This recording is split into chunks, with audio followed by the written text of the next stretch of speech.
fáilte go, a féin fuas go fatas farsing a fistocha fia agus fuadain. Iniu ha ingan cishin a smú a had a bhí acin a riaf. Chaile sam a bhil cis go sainsel a bhí acin runna seo. Hannah, bhil ar san barach níoscain? Níim sé Emily. Ha fis acin ula curis a bachória a bhí coloch nuair a churis cúteigin orre.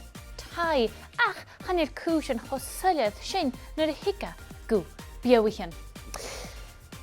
Mar a híisiú seo, ha Sioraf acin agus sé chéist cáte an gurug do tai iad Sioraf.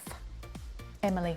Wel, chaning hín gan bachóriga a bhil fasc iad a bhúlach. Mar seo? Eintneach. Chanach cúit gotá go bachóriga go híisial. Mar seo. Chanil sinna cad cearst iad.